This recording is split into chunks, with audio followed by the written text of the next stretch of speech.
Babasaheb Ambedkar high school व कनिष्ठ महाविद्यालय देवपुतुडे या ठिकाणाहून आज बाप स्वामीनारायण महाराज यांचं जे मंदिर आहे आपल्याकडे त्या ठिकाणी जे व्याख्यान ठेवलेलं होतं की चला आदर्श बनूया, या ठिकाणी आज आम्ही उपस्थित झालो माझ्या सर्व प्राचार्य सहकाऱ्यांसमवेत। खरं पाहायला गेलं तर आजच्या काळामध्ये चला आदर्श बनूया ही संकल्पना जी आहे ती मुळात अगोदर सुरुवातीपासूनच यायला पाहिजे होती आपल्या शिक्षणामध्ये।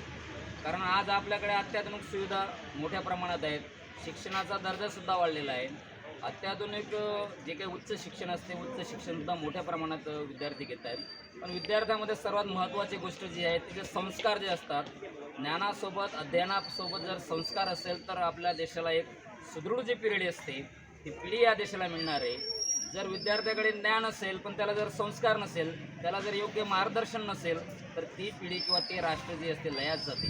जीवनामध्ये आपल्याकडे ज्ञान कमी असेल तर चालेल, पण आपल्याला जीवनामध्ये मार्गदर्शन करणारा भगवान श्रीकृष्णासारखा जर एखादा मार्गदर्शक भेटला तर जीवनामध्ये तो व्यक्ती तो देश आपल्या ध्येयापर्यंत निश्चित पोहोचू शकतो।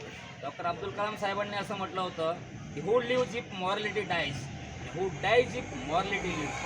म्हणजे नैतिकता जर मेली तर समाजामध्ये कोण जगेल, आणि जर नैतिकता जगली तर समाजामध्ये कोणाला असं वाटणार नाही की आपण मरावं। मग आजच्या ज्या वर्तमान स्थितीमध्ये जर आपण सभोवतालची आपण परिस्थिती पाहिली, विद्यार्थ्यांकडे संस्कार हे कमी आहेत।